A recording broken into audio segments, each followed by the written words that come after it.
Hi, everyone, and welcome to a 90-minute discussion on the colleges that can save America. My name is Kevin Carey. I'm the Vice President of Education and Work here at New America, and we are very pleased to be co-hosting this discussion with Washington Monthly Magazine. Washington Monthly and New America are longtime collaborators, and we have worked together again this year to come up with the annual Washington Monthly College Guide, which I'm going to hold up here. You can also see online at the Washington Monthly website. The Washington Monthly College Guide includes a bunch of great articles on some of the most pressing issues around American higher education, and the annual Washington Monthly College Rankings that rank colleges not on what is best for them, but is what is best for the country based on measures like social mobility, research, and service. We have a great panel today and a great discussion with a focus on what we call the colleges that can save America, specifically colleges that really are the backbone of the American higher education system, and that is regional public universities. And as it happens, Washington Monthly editor-in-chief Paul Glastris, who you're going to be hearing from in a minute, has an article in Politico today called "The Overlooked Demographic" that is a huge opportunity for Democrats, Tim Walz, and the birth of the state college voter. So once this discussion is over, I encourage all of you to check out that article. It's really interesting. And as it happens, we have people both from the associations of those state colleges and two presidents of the state colleges here to talk with us today, including the president of Grand Valley State University and the president of Northern Arizona University. On a personal note, I will just note that both my brother and sister are graduates of Northern Arizona University, and both my mother and father are retired professors there. They're all out in Flagstaff right now. And so we couldn't be more pleased to have NAU be part of this discussion. This is going to be a really good conversation, a really important conversation, both heading into the upcoming presidential election and everything that's going to happen afterwards. This event and much of New America's higher education work is generously supported by Lumina Foundation. So I'm very pleased now to hand the reins of this discussion to Deborah Humphreys, the Vice President of Strategic Engagement for Lumina Foundation, who will have some words on behalf of the foundation. Deborah. Thank you so much, Kevin, and thank you to the whole team at New America and Washington Monthly. It's really great to be here with both of you. You are longstanding partners with Lumina, and we're really, really pleased to be able to partner with both organizations on lots of different projects, but especially this one. So I just want to give a few remarks by way of introduction to say that my guess is that those of you on this event are probably all interested in how we can make opportunity for high quality learning beyond high school available to everyone.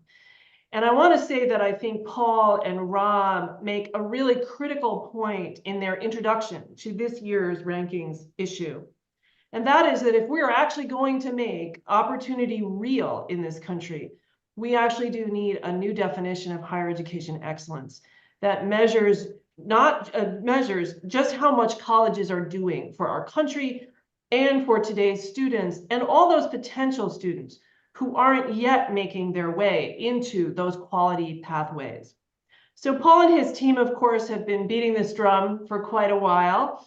But the environment today, I think, feels even more urgent in terms of their core message about what higher education institutions can be doing for the society and who exactly they are serving.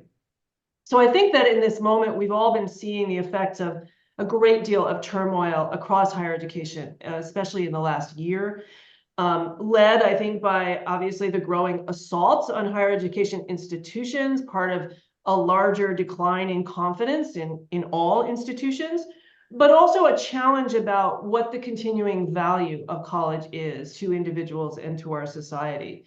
And obviously, if that were not enough, we had the last year of the federal courts blocking the administration's loan forgiveness plan, the defunding of campus DEI offices, efforts to restrict the teaching of America's racial history, And of course, revelations in Project 2025 about proposed plans for things like closing the Department of Education, reprivatizing student loans, and other measures that could really disrupt even further our system. But I want to argue that in defining and defending the value of higher education, we're also in a kind of contest of perceptions as much as reality. And that's one of the things that I think the Washington Monthly is so good at, exposing what that reality is, underlying a lot of noise out there. And if you think for a moment just about the campus rancor recently over all of the Gaza war protests, and those images which have really fueled a lot of months of serious critique of higher education. And however bitter that debate has been, it's also a moment of really legitimate expression of open discourse and that mission of our higher education institutions. And many institutions that don't have much of the media attention, I think actually have been stepping up and helping their students have really constructive dialogue across difference. And another part of that perception that Washington Monthly has shown in solid data in some earlier issues, the protests that we saw so much about were not really much of the campus life at the more open access schools that most colleges attend, which is really what we're today going to be talking about. And I think that there is, in fact, a kind of determined effort on the part of some critics of higher education to kind of paint all of higher education as somehow entirely conflicted centers of liberal indoctrination, exorbitant costs, questionable value. And in fact, I would argue it is in fact a calculated, sometimes coordinated effort to frequently, and it's frequently based on some selective, motivated reasoning. Now, there is no question that this is part of a large and growing political divide in our country. And we can see that between those with a college education and those without. But as Paul mentioned in his article published today, that large distinction, college or no college, is a blunt instrument that also sort of hides some other divisions underneath. And I think critical to bridging what is, I would say, the biggest chasm we have here, which is shown in the doubts about the value of college, is really recalling what we really mean by excellence in higher education. And I think Washington Monthly's view for a long time has been, and something I totally agree with, we should be measuring institutions by what they do for the country and how well they are serving today's students, rather than a more limited view of issues of prestige. And this is a view that Lumina Foundation really has held for a long time as well. We too have tried to make our investments focus on how well can institutions live up to a commitment to social mobility, to positive research, to public service. How are they contributing to strengthening our economy and to helping us build a more equitable and vibrant democracy? That's what drives a lot of the work that Lumina does. And I would say the monthly rankings, Washington Monthly rankings, give credit to colleges that really welcome students from modest backgrounds, get them into school, through school, and into good jobs with manageable or limited debt. So this really resonates deeply with myself and with Lumina. We have been trying in our investments most recently to help lift up and support regional public universities, community colleges. That's been our core funding for quite some time now. And that's really in recognition to how much they are, in fact, public, sort of punching above their weight. So we've also championed HBCUs and all the efforts that they do to support today's students. So it was really gratifying to read in this issue the summaries of the concrete research on the impact of regional public universities, which really are all too often overlooked by the media and the broader public. I also want to say I was super delighted to see the article in this issue about Jose Luis Cruz Rivera, who's going to be joining us for our discussion. In the article, The College President Who Broke Ranks. I would say, in addition to being very proud to support his efforts at NAU that are described in that article, we're also really excited to be supporting NAU as one of the recipients of a grant as part of a new project that we launched a few months ago called the Great Admissions Redesign, which is all about how institutions like NAU can streamline procedures, promote inclusivity, and really increase pathways into both four-year institutions and community colleges with a much smoother process of admissions. And I think Northern Arizona is really one of those leading institutions that's thinking really creatively about who their students are, the obstacles they're facing, and by extension, the obstacles the state itself is facing. As Jose Luis will make clear, Arizona is growing, but it has a kind of talent gap problem that really comes from longstanding, and I would say insufficient investment in post-high school learning. So they have a lot of jobs. They don't have the skilled workforce to fill them. They're doing a lot of importing of people from California and Texas and elsewhere. And I think what Jose Luis is really putting on the table is another approach, which is to say we can keep importing people, but we really also can educate the people we have here to meet the talent needs. So they're doing that by addressing affordability, they're addressing a complicated admission system, among many other things. So what is the larger point I want to make here? I would say despite all of the drama of today's narratives about higher education, which is in many ways an obsession that is too focused on the nation's most elite colleges, there are in fact hundreds of great schools across the country that are offering life-changing opportunities to students that are focused on genuine quality measured in the most important dimensions. And I want to say we agree wholeheartedly with a point that Paul has made for years. The real purpose of college today, as he put it, is helping students of modest means earn affordable degrees that lead to good incomes and encouraging them to be informed and active citizens of our democracy. So there are lots of ways we can get there, and we certainly have a long way to go in realizing the true promise of higher education in America. But I'm super happy to be supporting Washington Monthly's efforts because this guide really helps show the way of what's working and where the real future lies if we're going to make good on that promise. So I thank you all very much for doing this. We are super proud to be supporting the Washington Monthly's efforts and New America's efforts, as well as some of the institutions on this call. And I'll turn it over to Paul, who can take us to our next discussion. Thank you so much, Deborah. That was a very generous introduction, and we really value the partnership we have with Lumina.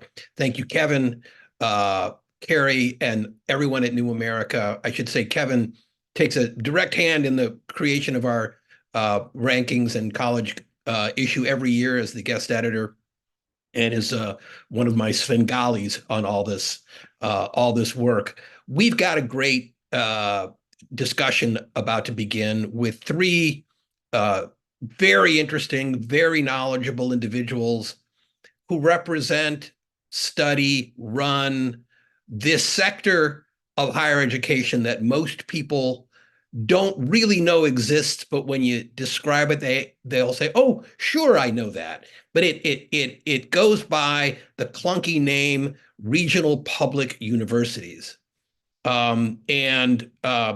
Just by way of definition, those are the universities with the word state in their name, like, Grand Valley State University, whose president is going to be one of our panelists, or they have a location in their name, Northern Arizona University. And we're going to have as our first guest someone who is one of the foremost students, experts, researchers on regional public universities. And we're delighted to have her. Cecilia Orphan is an associate professor of higher ed at the University of Denver, and she is co-founder and director of partnerships for the Alliance for Research on Regional Colleges. That is a research collaborative and resource hub with a mission of increasing appreciation for and understanding of regional colleges and their contributions to opportunity and community well-being. Celia, thank you for joining us. It's great to have you. I want to begin by asking you to describe a little bit about your own life, because you did a TED Talk that I thought was very affecting. You are a product of regional public universities. Tell us a little bit about your background before we get into what your work is. I'm happy to do that, Paul. But first, I also want to extend some thanks to the Lumina Foundation, Washington Monthly, and New America for your attention to and your efforts to spotlight regional public universities. As Paul argued in your political piece that was published today, and Deborah noted in her introduction, too often RPUs are ignored in powerful and consequential discussions such as the one we're having today. And I have been studying, working in the sector since 2006, after being a graduate of Portland State University, which is a regional public university in Portland, Oregon.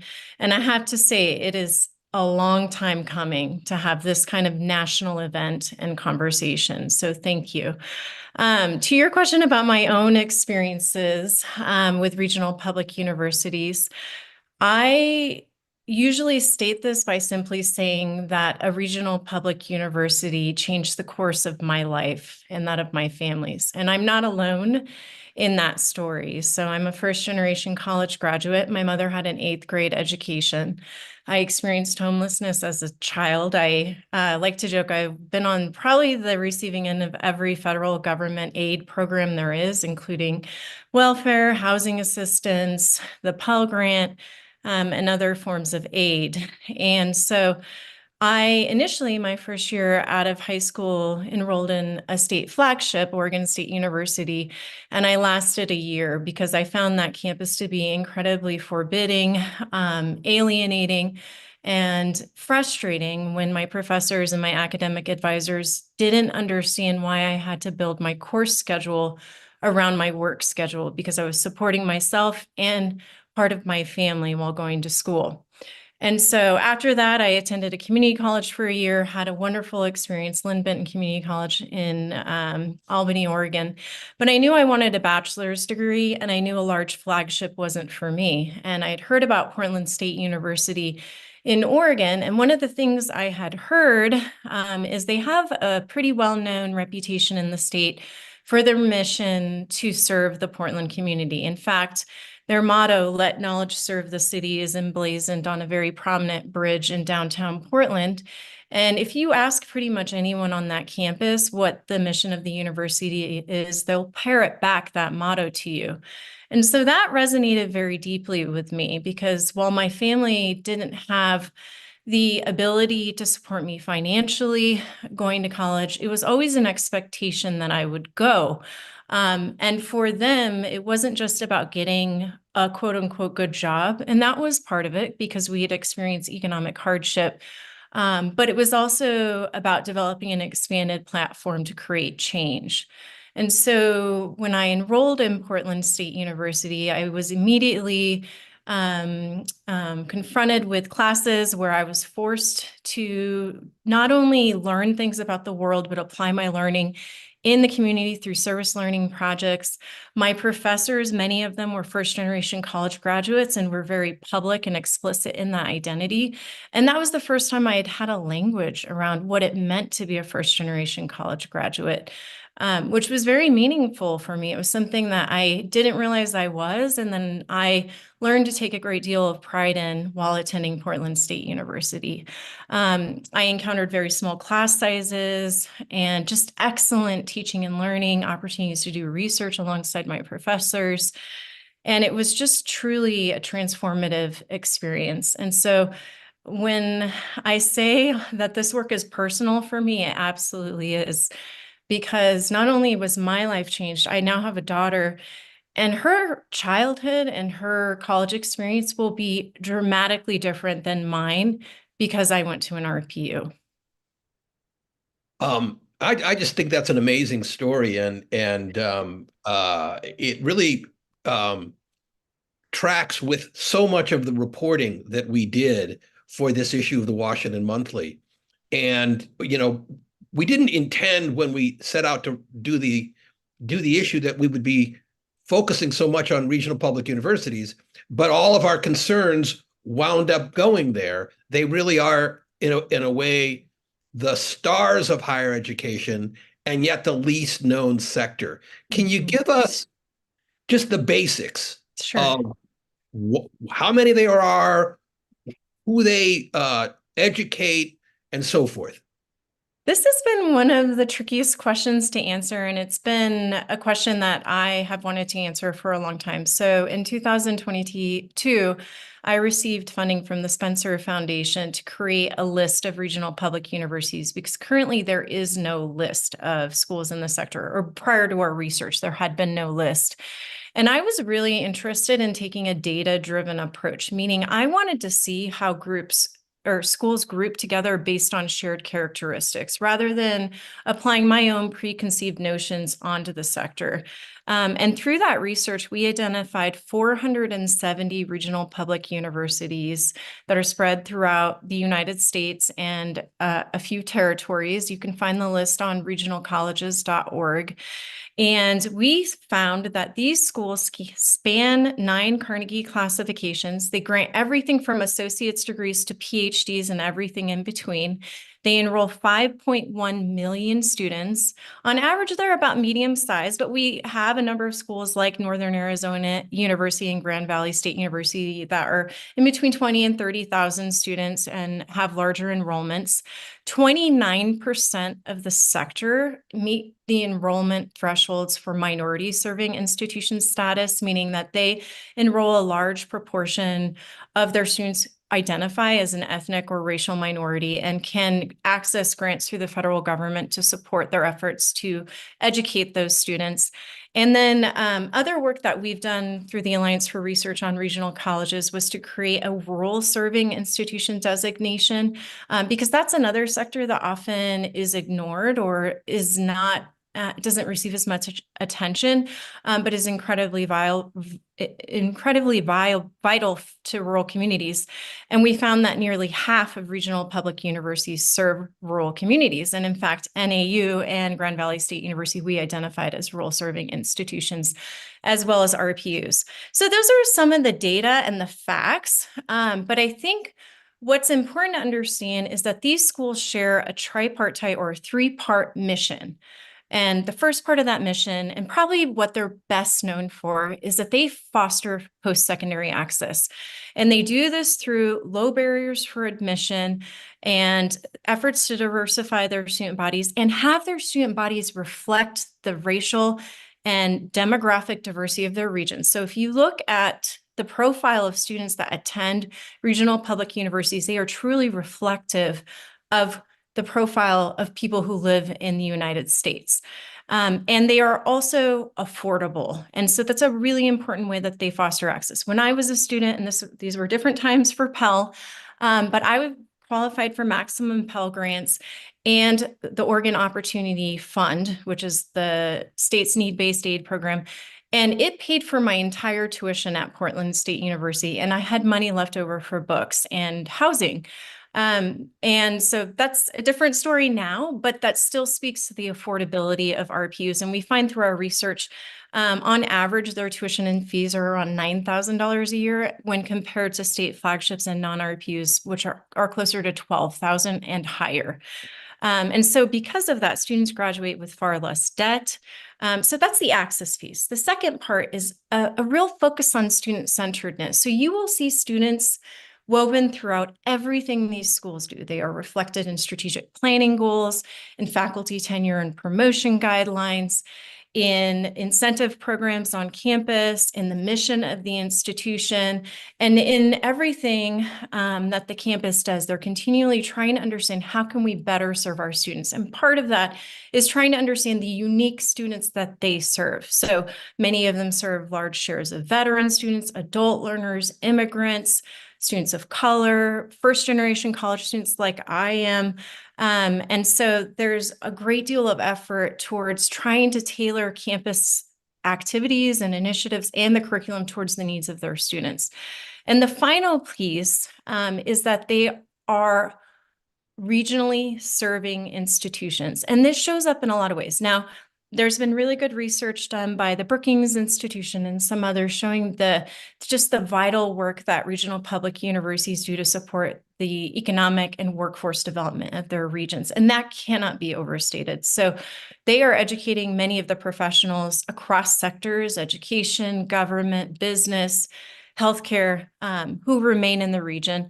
But they are also many of them are very much invested in the community, political, and civic life of their regions. So it's very common to see them host polling centers, to host candidate debates, to encourage their students to understand the importance of voting and other types of civic and community engagement.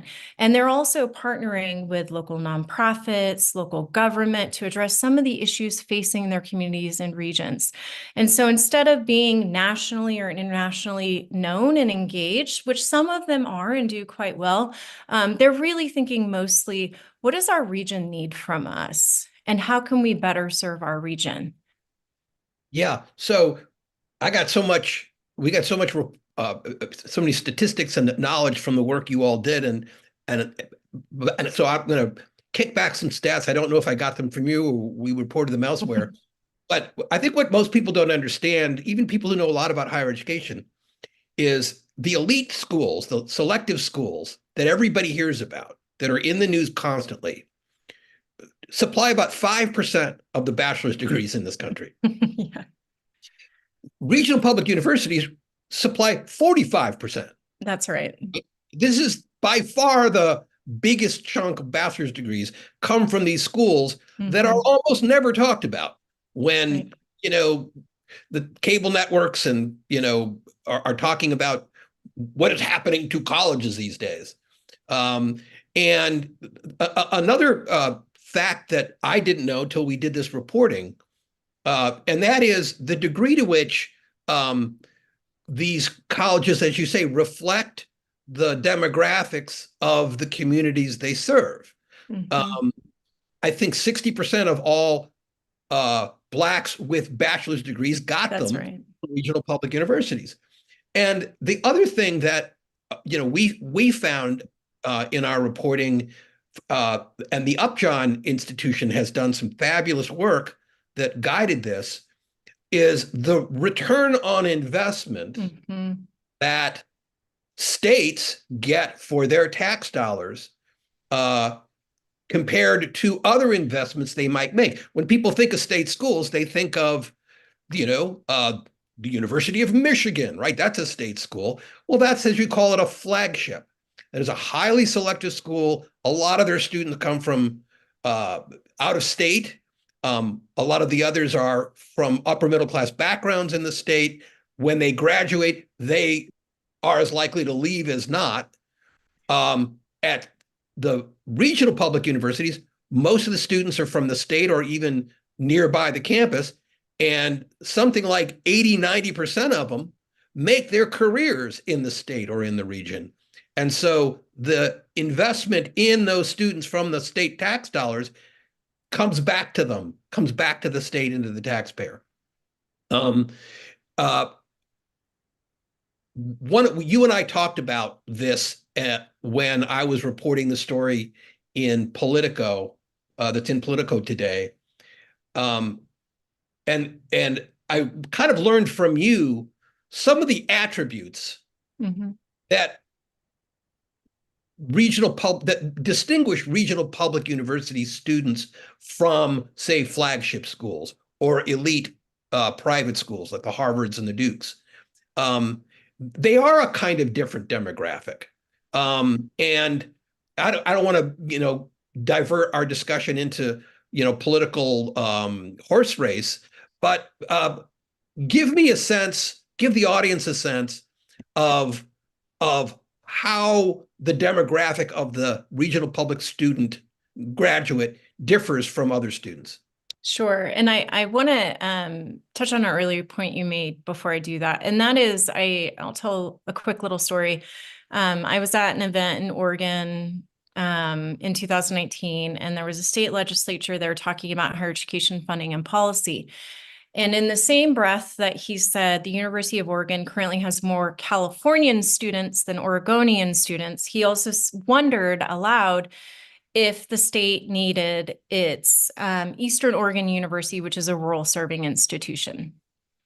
And I raised my hand and I asked, excuse me, I'm just wondering, what is the rationale for funding U of O at the level that the state does, given that it seems as though it's becoming a branch of the UC system, the University of California system, and is not educating as many Oregonians. And I can tell you right now, if Eastern Oregon University disappeared tomorrow, that would be catastrophic for that rural community. Those students are not going to go to Eugene or Portland or Corvallis to go to one of the big schools. They won't go to school. And so that's one of the main differentiators, I think, between regional public universities and what I call non-RPUs, or what are colloquially called the state schools or the land grant institutions, that these schools matter. And the students that they educate become the local business leaders, the school teachers. In some communities, they're educating 80 to 90% of the people who work in the K-12 school system. They're educating most of the nurses. And in rural communities, this is particularly important. One of the things that we found through the Alliance for Research on Regional Colleges that I don't think had gotten a lot of attention before this is that there's a national database of small incubation centers, small business incubation centers. And we found that rural serving RPUs, most of them had small business incubation centers on their campuses. Now, this is really important because a lot of people don't know this, but the highest number of small businesses per capita are in rural communities.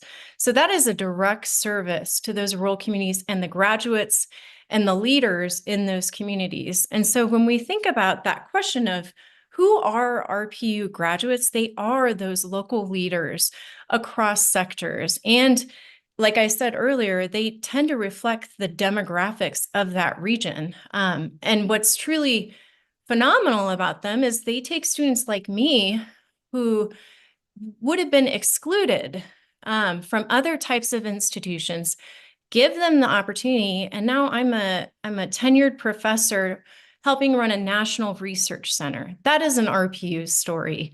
And it's a story that they tell every single day in their graduates and their students. And the other thing I forgot to mention is that research demonstrates that they generate more upward mobility than any other sector in the United States. So change does not happen at Harvard. I'm sorry. They do cutting edge research that is incredible and it benefits the world. But when it comes to changing the lives of students, that happens at regional public universities. Well, that is an amazing story. I could talk to you all day. I'm sure we will offline, but I want to introduce our next guest. We have a wonderful story in the magazine about the state of Michigan and one college in particular, and that is Grand Valley State University. And the president of Grand Valley is with us today. Philomena Mantella is the first woman president of Grand Valley State University in Allendale, Michigan. And now that is the third largest public university in the state, 22,000 students. And Philomena, thanks for joining us. It's just it was exciting to get to know about your university and your area. And thanks for being with us. Just tell us the basics. I think outside of Michigan, there's not 1 in 100 people who know Grand Valley, or if they do, it's only a little bit. And that's kind of the nature of these universities, right? They're very well known in their regions. They're adored in their regions and just not much talked about elsewhere. Tell us a little bit about Grand Valley. Well, thank you so much, Paul, and thank you to Cecilia as well for her comments, and to New America and Washington Monthly. It's just really a privilege to be here. Maybe if I can, I'll start with a little bit of story about myself, just as sort of add to the color that Cecilia was able to really share. So I too am the first in my family to go to college. Wonderful parents. My mom went through high school, graduated, my dad through 8th grade, became a business owner, had some ups and downs, great experiential learner. And I found my career in higher education after going to the local university and finding my way to ultimately a master's and a PhD. And I had a great opportunity to serve higher education at community college level, R1 institutions, elites out east, back, as well as to be a part of the Michigan system very early on in my career. And I would say, as I came into this opportunity, the president of Grand Valley State, I got to the point in my career where I was very intentional about where I wanted to make an impact, and really saw what Cecilia and you have been talking about is the opportunity for the regional public institutions to change lives, to transform lives. And that's really what drew me to Grand Valley. And when I came, even for myself, and I spent 5 years in Michigan early on in my career, I didn't know a lot about Grand Valley State when recruited for the presidency. And when I came to learn about the institution, you saw a lot of the characteristics that you both described. You saw an institution that started in 1960 based on the will, interests, philanthropy of people that were a part of the community leaders who said, we need our own institution if this region is to be economically viable, and really went through the process to establish the state university. So the university really sat at the intersection of learning for citizens in Michiganders, and in particular in West Michigan, but also saw itself and took on a mission to be extremely connected to the community and its evolution. And Grand Rapids as a city, it's about 200,000 people. It is the only city in Michigan that's really growing in terms of cities, importing more than they're exporting, and growing as a region.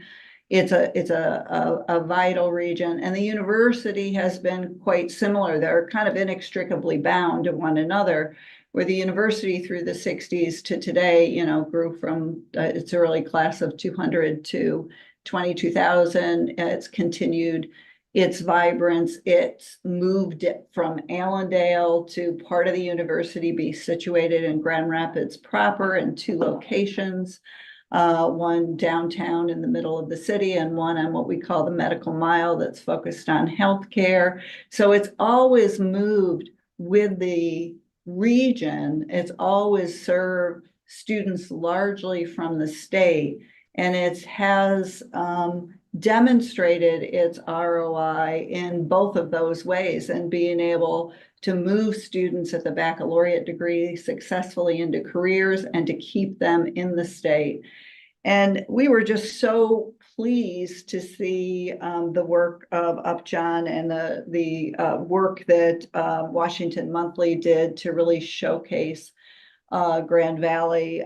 We feel both fortunate and a bit unfortunate that we sit at the top, because what are the characteristics? We're in the top 1% of the institutions in the way that Washington Monthly put a lens on things, which is the return on investment for the state to keep talent within the state.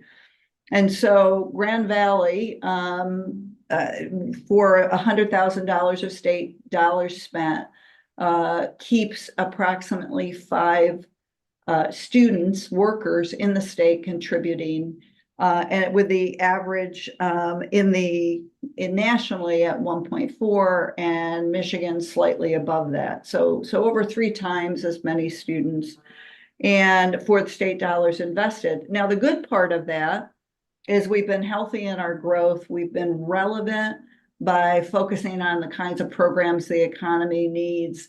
We've been strong in our academic pursuits to be sure students have a foundational education that is strong, and the kind of workforce ready education that gives them entree. We've had strong completion rates. We've had growth. So all of that is on the positive in terms of the ROI equation.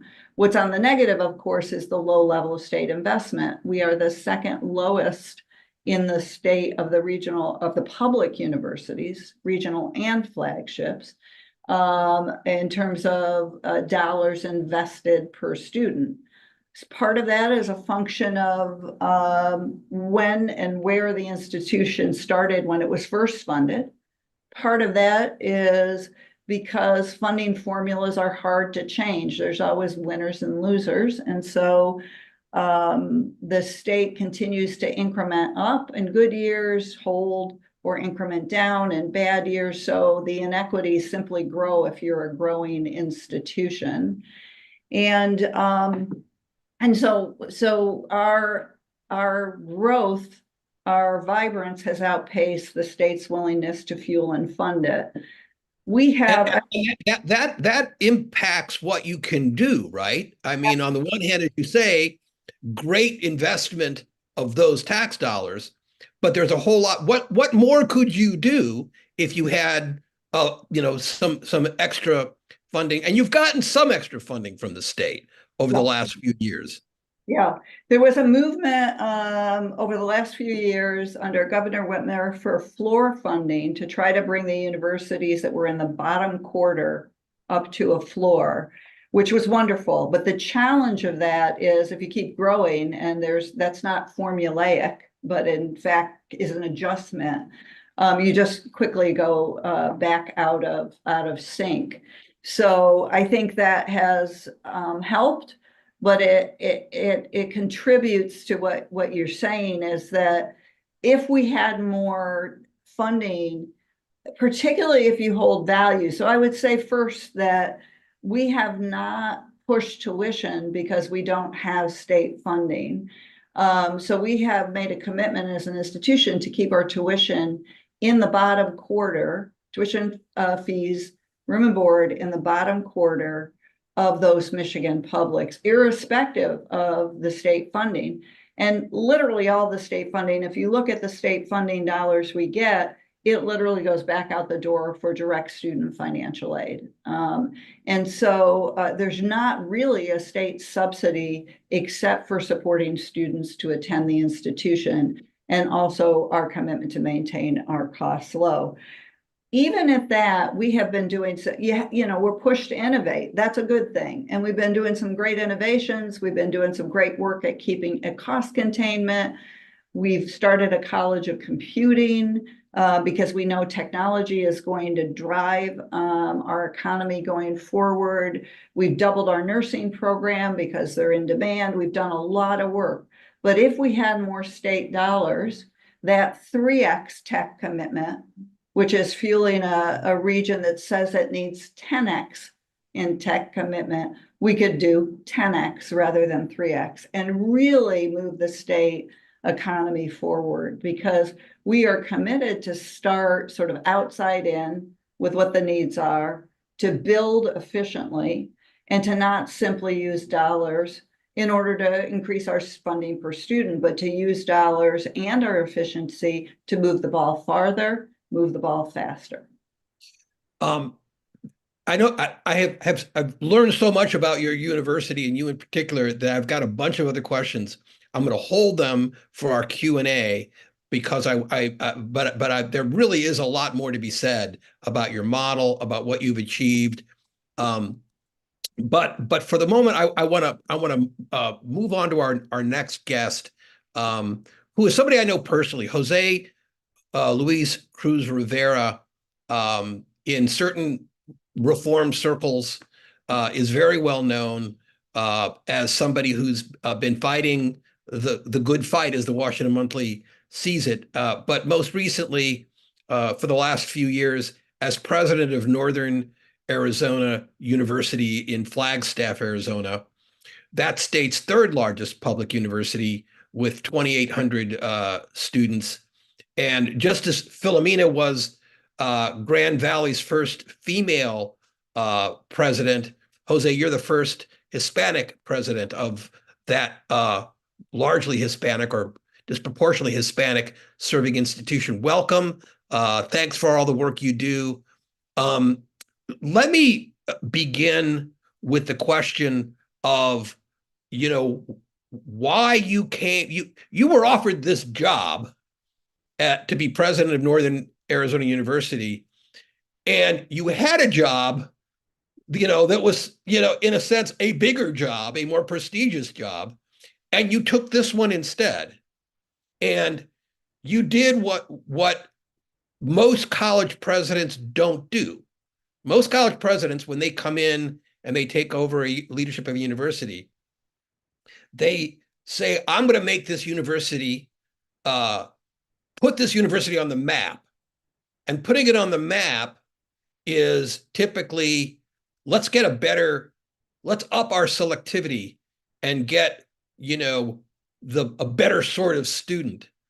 And let's put money into various kinds of research and other things that put the university on the map nationally. We become prestigious because we're an R1 institution. We have, you know, we climb up the US News rankings. We climb up the Carnegie classification rankings. You left a bigger job for a smaller job. And instead of doing what other college presidents did, you did the opposite. Why'd you do that? Well, first of all, thank you for having me in this important discussion.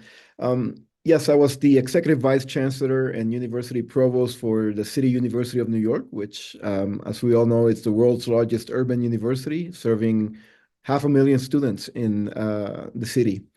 And part of my rise into that position was driven by my commitment to brokering talent with opportunity and trying to figure out ways in which we could ensure that higher education was available to a broader cross-section of society and that we were serving our students well, positioning them for careers of consequence and living lives of purpose.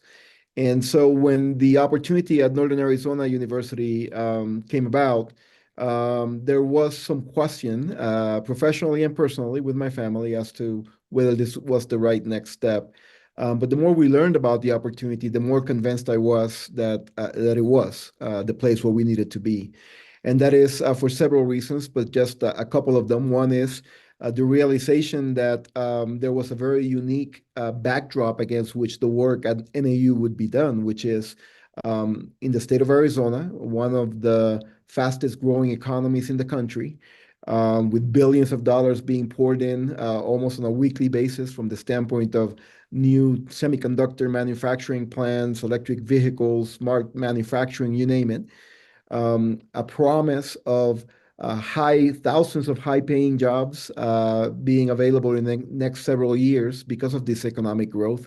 But the realization that all of these jobs, or 70% of these jobs, required some form of post-secondary education, and that at this point in time, or at least when I was evaluating the opportunity to come to Arizona, approximately only 17% of ninth graders, if nothing else was done differently, would have a bachelor's degree in the next 8 years.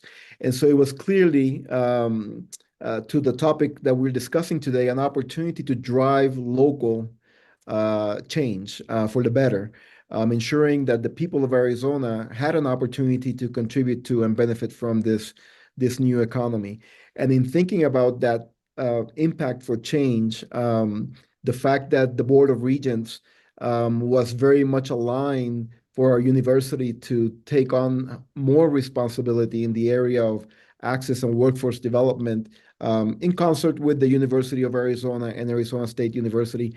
And the fact that the faculty and staff of the university were also very much open to the notion of moving in this direction, a direction of service more than one of seeking prestige. All of those factors came together to sort of suggest that, yes, this was the right place to come if, in fact, what you want to do is have an impact in a society's or a community's future. In the story that we published by Jamal Watson about you, you were able to tell him some very specific things that you've you and your team at Northern Arizona University have done. And I'm going to try to focus on the specifics because I think they're so interesting. When you got there, one of the things that you discovered in your work was that most students in graduating from high school in Arizona, not most, but a huge number, were graduating with insufficient credits to get into your university or any public university.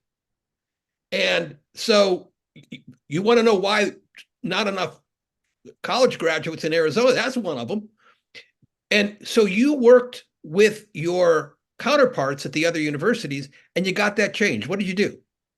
Yeah, so it turns out that all three public universities in Arizona at the time had the same admission standards, U of A, ASU, and NAU.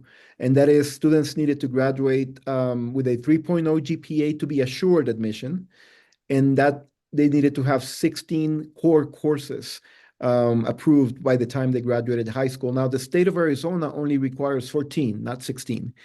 And when we speak about equity or the lack thereof, it's not hard to understand that at that point in time, 20% of the high schools in Arizona, serving 50,000 students in Arizona, only offered the 14. They did not have enough resources to offer the 16. So we worked with our sister institutions and the Board of Regents and put forth a new admissions policy that would have NAU assure admission at 2.75 because our records suggested, our data, that the retention and graduation rate for students that were admitted under deferred admissions under 3.0 GPA were similar to those that were admitted above 3.0. And that we were only going to require the 14 courses that the state required, simplifying our messaging, which is so important when you're dealing with first-generation students and families, which is if you graduate from a high school in Arizona with a 2.75, you're assured admission. If you have a lower GPA, still apply, and we'll figure it out. And that figuring it out is something that we have worked, it's a separate project that we have worked with our community colleges to ensure that no student that applies to NAU will ever get a rejection letter. They'll get an option. Interesting. So you apply to NAU and you don't have the grade point average to get in. Maybe you got the credits. What happens? Well, now through the Arizona Attainment Alliance, which is a initiative that we put forth with 9 community college districts in the state a couple of years ago, we have a program called Universal Admissions. And so if you apply to NAU, you will either be admitted to NAU as a freshman, or you will be offered admission at any one of our community college partners with the guarantee that you will be able to transfer to NAU without having to apply again. So you're basically a lumberjack. You're already, in a sense, admitted to NAU. You are. We are. Does that make a difference for students? Well, it does. You know, we piloted last year. We're doing our second round this year. Last year, we only piloted with one community college. That community college saw an increase of over 50% in their freshman class because students that had not applied to them were redirected from NAU to them. In this particular pilot case, it was the Coconino Community College that serves Northern Arizona. So we were able to provide housing for many of those students and have them share resources. We've seen a good retention rate and are very much looking forward to the expansion. This year, we expanded to Maricopa County, which is the largest in the state, as well as 3 other counties that we will be offering this program to. So the students, it's reducing friction. First of all, you don't get a letter of rejection.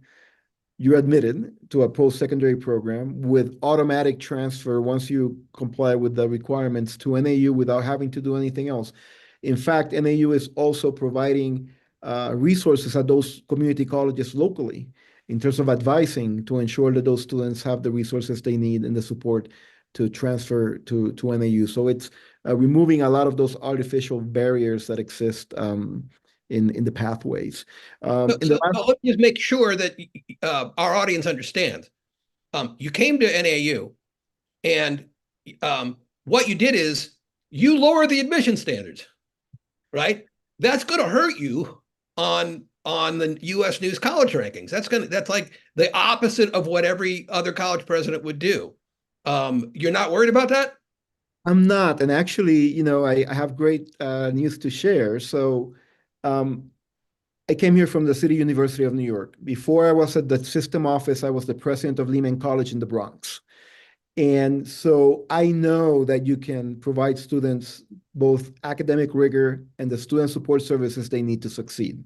Um, and so when we decided to move our admission standards to lower them, as a lot of people in the press were saying, and were concerned about, we conveyed to our public and to our donor base and to alumni and to the board that we felt confident that we would strengthen, not weaken, our academic quality because we were focusing more intentionally on being student-centered and less on pursuing the markers of prestige or eliteness like R1 designations and so forth.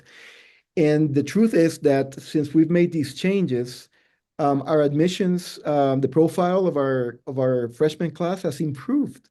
So we have the most academically achieved freshman classes in the last 3 years, the most Arizonan, the most diverse. We had a 46% increase in Native American students last year, this year, 11% on top of that, the largest number ever of Native American students here, and huge increases across the board, record-breaking freshman classes. And all we did was make sure that we were messaging better to our community in terms of what it was that they needed to come in. Another way of saying is that you found the talent that was there. The talent was there, right? And so then you ask, well, what about your retention rates and graduation rates? Well, this year, our retention rate went up 4% with respect to last year, after years of being stagnant, and 4% graduation rate went up for the first time, getting over 60. We're at 61% now. Now, what you So you also can did, follow it. what you also did is you guaranteed, and I think this was also something you needed to work out with the state. You guaranteed that every student from a family making $65,000 or less is tuition free. Yes. How did that happen? Well, so the university manages over $200 million a year in financial aid. Like most universities our size, that's a typical amount in terms of federal, state, and private support. And so we decided that in order to be able to clearly communicate to the people of Arizona, if you graduate from high school with a 2.75 GPA or above, um, and and if you come from a household under $65,000 a year, which is a little higher than the median here, you can come tuition free. In order to be able to say that, we needed to rebalance or recalibrate our financial aid resources. And so we tweaked some parameters around, for example, merit scholarships, right? What was the cutoff GPA for you to be able to get a full ride in order to liberate some funds that could be used for need-based. And the reality is that before we did this, the total out-of-pocket expense for an in-state student was about $300 after all aid. But you can't, that doesn't communicate as well as just saying, look, you're going to be tuition free. Don't worry about waiting for the FAFSA, waiting for the admissions letter, waiting for the financial aid. You know up front, this is what you need to do to come to us tuition free. And again, you might not, if you're not ready, we'll wait for you, and you can partner with one of our community colleges. That program has it's not, there's no state funding for that. We just got a funding cut from the state this past year that we're working through. It was all done by reallocating existing resources to better align with our vision as a regional public university. I want to get to the rest of our Q&A, but I want to ask you one other question. You mentioned that you increased the percentage of Native Americans. Mhm. I've been to Northern Arizona very briefly, and it is an interesting part of the country, beautiful part of the country, Flagstaff. And the campus is lovely. It's a very diverse area. You have some some nodes of real wealth like Sedona, but then you have some real poverty and a lot of Native American reservations, and those were very underserved. What have you done to increase the percentage of Native Americans coming? Well, we've been very intentional in our approach to messaging and to ensuring that our Native American students feel that they would be coming to a university that will provide them a quality credential while providing them a support in a culturally responsive way that they need to succeed. So the Access to Excellence initiative, which is the $65,000 tuition-free guarantee, we extended it to anyone, regardless of income, any Native American student registered in one of the 22 federally recognized tribes in Arizona. We, with the help of the Mellon Foundation, established the Seven Generation Signatures Initiative, which, for example, creates learning communities within our residence halls that are Native American centric, and several other such programs that support our students. We have worked closely with tribal leaders through our Native American Advisory Board to get the word out that this is what the new NAU will support. We have a long tradition of serving Native American students, but that we're taking it a step further. And we've had just a fantastic response with the increases we've seen. We, of course, are very much aware that we need to graduate them, and we need to graduate them with high-valued credentials. And so that's where we're at. We're very fortunate also, I will say, just to close out, that while the state, and this is true many states across the country, has been underfunding or disinvesting or cutting public higher ed institutions, we're seeing that the message of what we're trying to accomplish here at NAU has resonated with the private sector, philanthropic organizations, foundations, and individuals. In the last 3 years, we've raised over $120 million. That's the highest, the best 3-year period in our history. The next best 3-year in our history was only 40 million. Yeah. So this is one way, as you really adopt your mission and drive it forward. We see that there's a lot of going to your political piece. It resonates. The mission of the regional public universities resonates with the public at large, even when for some reason the states or the elected officials do not see it the same way. That is very true, and that really came across in our reporting. What's great about this discussion is we just have heard from two just superior examples of a wonderful sector, regional public universities. I want to open up a discussion, and I want to offer the listening and viewing audience a chance to ask some questions. They can do so in the box there that's provided on your screen.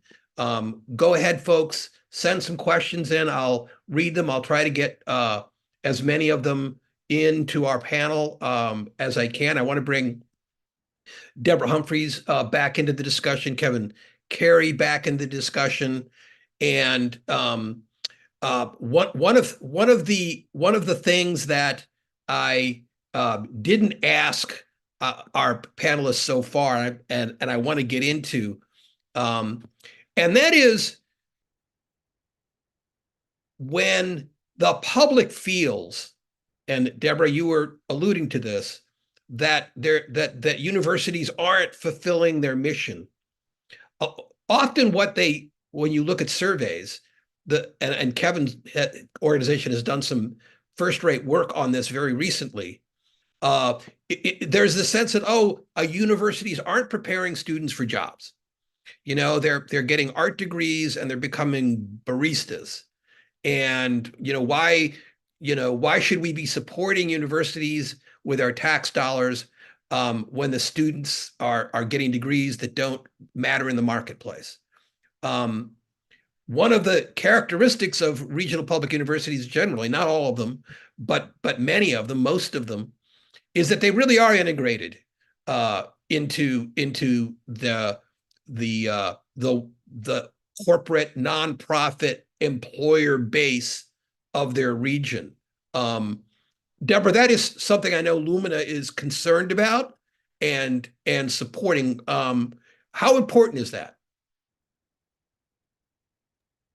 Yeah, I think that there's an interesting challenge here that I think you've gotten at in this issue, which is on the one hand, there's all this great work going on that you just heard about, Philomena, Jose, these institutions are absolutely changing their students' lives, and they are doing incredible work to open the door even wider.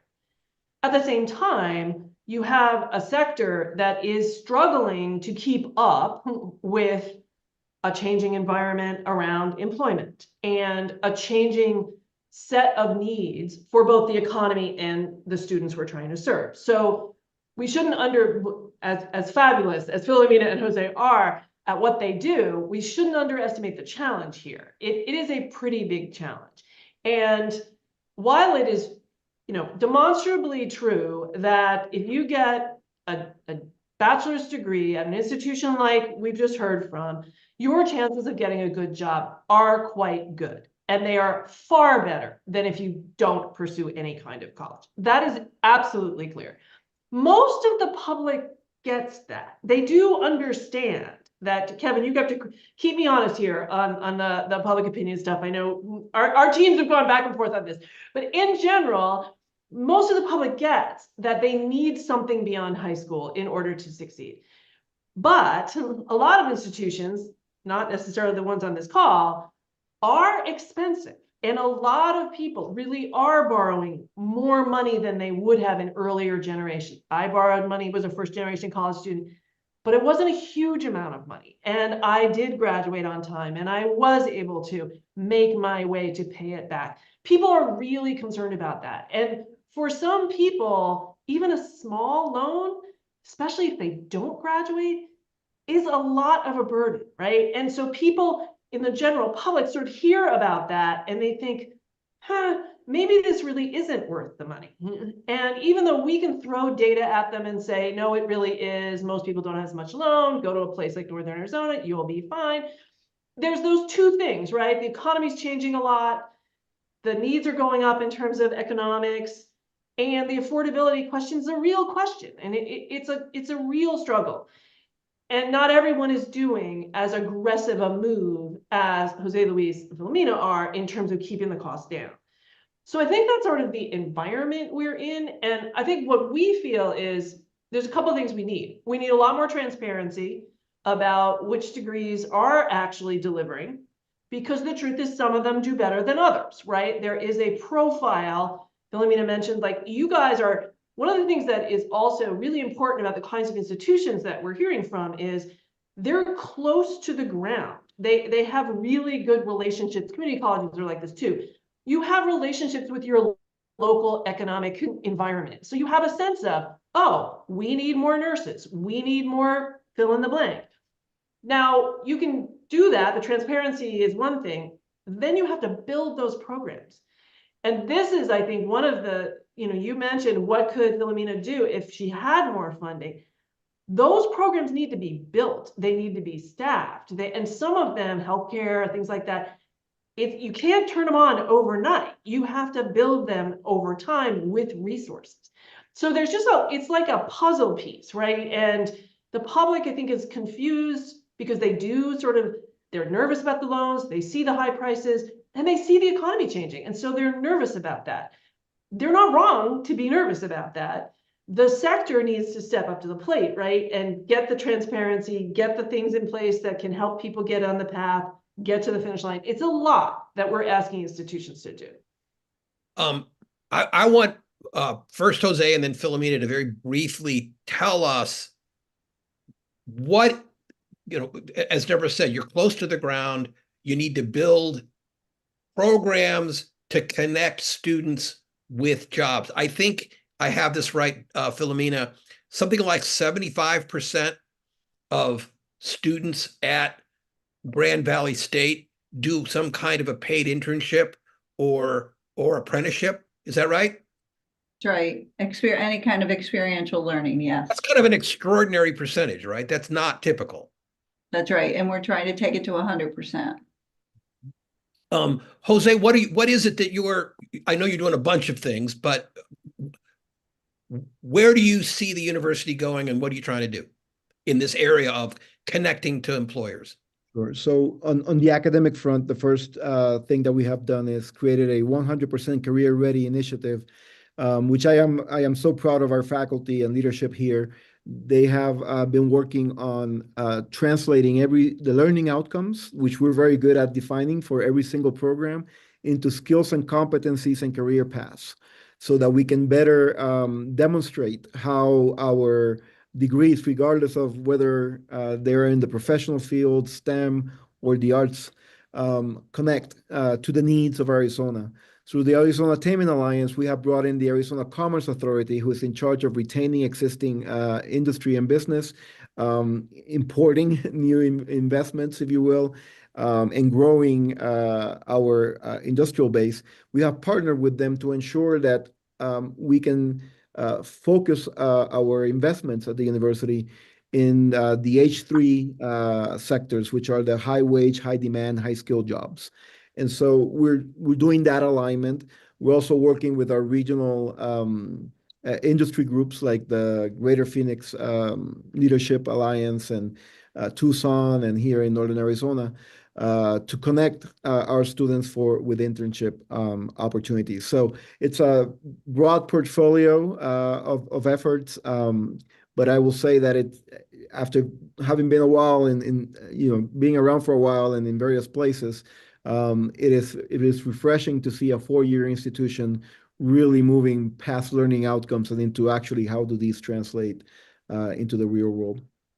Kevin, New America's sort of been at the forefront of really trying to understand public opinion of higher education. Just had another one of your big surveys. What is it that you've learned that informs what we're talking about here? Does the public know or need to know more about these sorts of institutions? How do they map with the kind of not mass anger, as you've pointed out? There's still a lot of support for higher education, but disgruntlement. Yeah, thanks, Paul. And thanks to all the panelists. This has been a terrific discussion.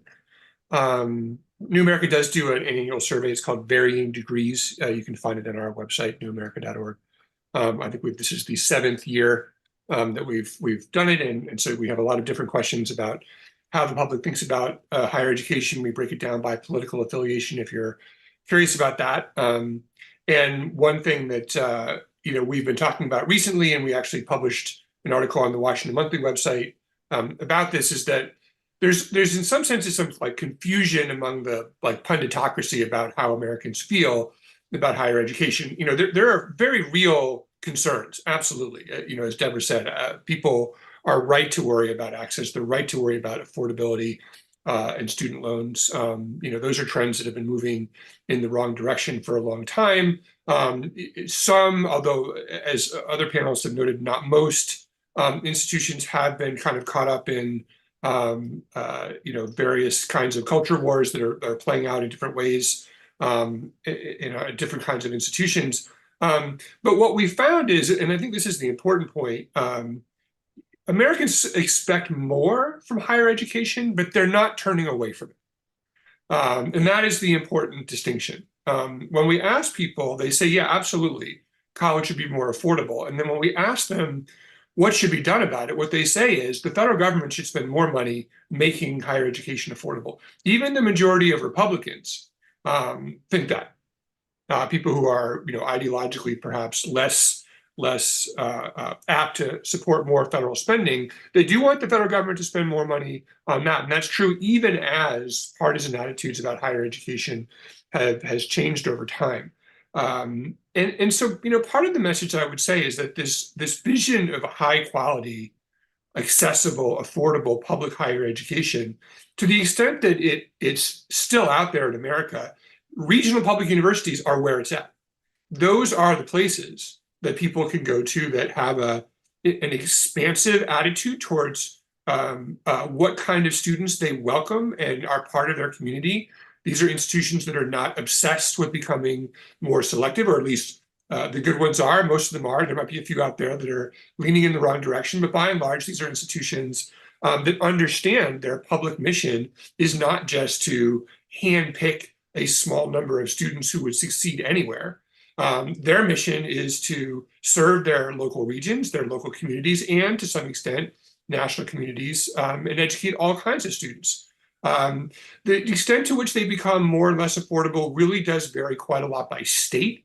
And so, you know, your experience in terms of whether colleges and universities are affordable is going to vary a lot depending on where you live. Some states really have really pulled funding back out of higher education over the last 15, 20 years, particularly after the Great Recession. Other states have not. Other states have put money back in or have tried to stay affordable the whole time. It doesn't always map onto politics. There's been, for example, a lot of discussion in the news about higher education in the state of Florida, which has become very ideologically controversial. But actually, most Florida public universities are quite affordable. It's a state that does a good job of keeping tuition down. Other universities go in different ways, so it's not always a red state, blue state kind of thing. But some of these institutions are struggling. There was I think we had a question from the audience about that. Again, it depends a lot on region. There are very different population patterns across the United States. We have parts of this country that are growing in population, largely because of immigration, but also because of internal migration, people moving within the United States from one region to another. And some of those are sending regions and some of them are receiving regions. And the sending regions, the places where often there isn't much immigration from outside the United States and there's a lot of migration away, their public regional institutions are struggling. They are dealing with a kind of secular decline in enrollment as the great kind of millennial wave of enrollment ebbs, which really kind of crested in the late 2000s and is now kind of scheduled to a decline that is going to accelerate as the consequences of long-term declines in the number of children that families are having sort of start to play out. It's something that started actually right around the Great Recession, which was, believe it or not, like almost 18 years ago. So the students who weren't born in the late aughts are now not going to be going to college in the mid 2020s, and I think a lot of regional institutions are going to be grappling with that in different ways. So it really is a moment for both state lawmakers and federal lawmakers to really take a hard look at these vital institutions. It may mean a change in policies. We might not just be able to rely on grants and student grants and loans. There's an interesting discussion about whether direct federal aid to institutions, is in the cards. That whether we, can have that discussion will probably depend quite a lot on the results of the election coming up next month. But I think that's where we're headed and probably where we need to go. I'm glad you brought up the issue of enrollment declines because it's something that some of our questioners in the audience put up in the questioning, and my understanding from our reporting, I mean, it's logic. If you invest less in your public universities and the cost of tuition go up, you also get declines in enrollment. And one statistic that I want our audience to understand is regional public universities get about $1,000 or about 10% less per pupil funding on average than flagship public universities. And they don't have big endowments in order to support financial aid, and they're not getting the research dollars to the degree that the flagships are. And that's not even comparing to the elite schools, the elite private schools, the Princetons and so forth. So they're doing this with significantly less money. And Philomena, I think it's the case that since the Governor Gretchen Whitmer increased aid to the public colleges in Michigan, for the first time in a long time, there's been a bump up in enrollment. Yeah, that's right. And I think that, your question is just so important, Paul. What more can we do? And I do want to sort of double click on what Deborah said and Jose said in terms of, because we are so rooted in community, there is a will for private investors to come into this equation, so it's not all on the backs of the public dollar. I mean, we grew our nursing program by going to the healthcare organizations and saying, hey, let's work together, give us funding for a 5-year period, because I can't turn the ship and start reallocating faculty lines immediately. And we're in a reallocation mode, right? As we've talked about, the resources are finite. But I can, if we're able to fuel getting those programs up and running over time, be sure that we're following the statewide needs. So I think there's also like, what inspires good public policy to make this about good institutional management, good community and private investment, good public policy. And, I just want to put that on the table. The other thing I would say is, we keep trying to find ways to add value within the framework of the degrees we're offering. So, another partnership was going to institutions and businesses and saying, hey, our liberal arts students have all the critical skills that you want, but they're missing something you really need. And that could be, digital analytics, project management, one of those core competencies that they need today.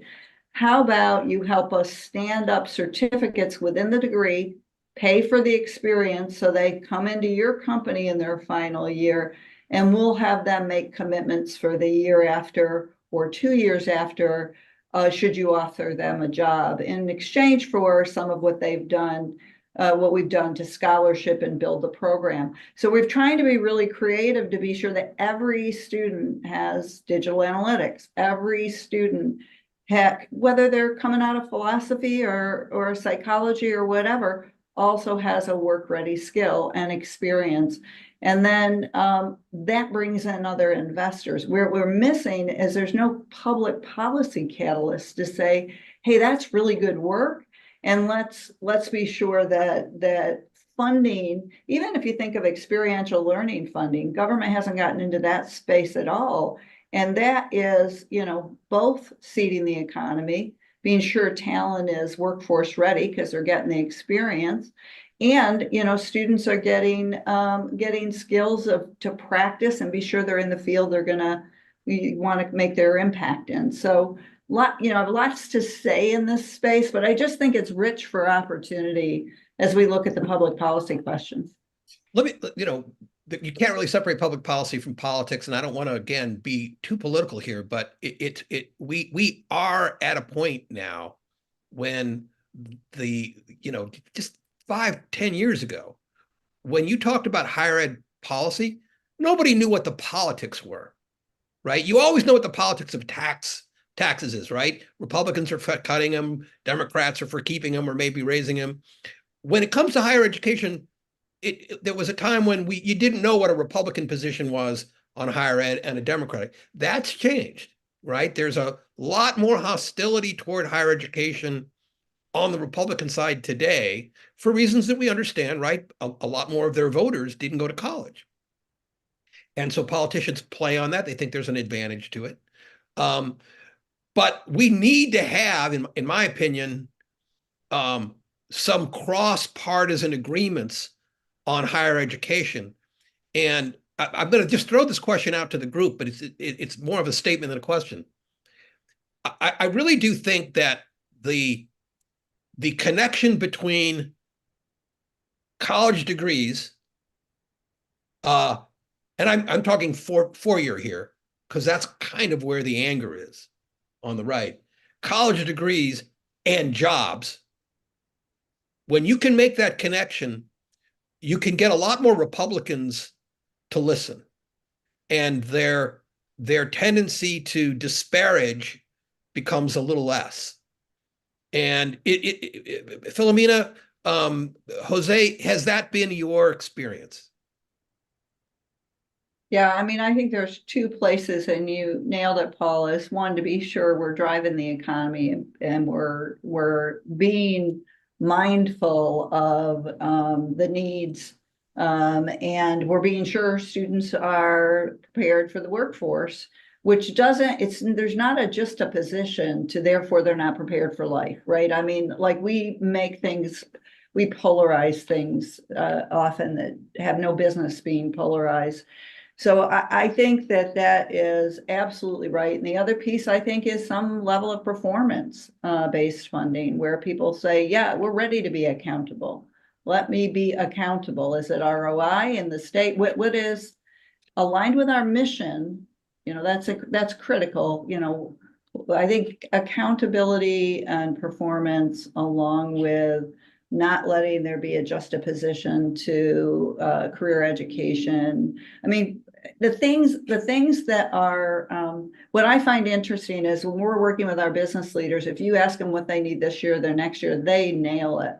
If you ask them what they need 10 years down the line, which is what we have in our pipeline, we're all a little bit unsure. I mean, the world's changing really fast. So we need the blend of these things. It's not, you know, and I think if we can talk about both of those, higher ed's got to also get a bit out of their own way in terms of, as you've been pointing out through the elite message and, you know, are we valuing ourselves? We've got to get out of our own way and say, this is good. You know, we can be bold about the fact that what we're doing is good. It's not, you know, giving up on selectivity or, you know, we're not playing the game, and creating a new language around education, I think is important.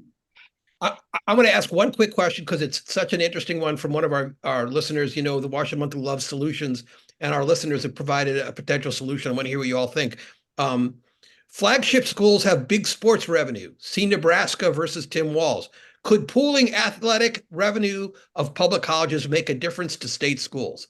What do you think of that idea? Should Grand Valley and Northern Arizona get a piece of the revenues? Well, the problem is we're getting a piece of the liabilities now, right? With the NCAA House settlement.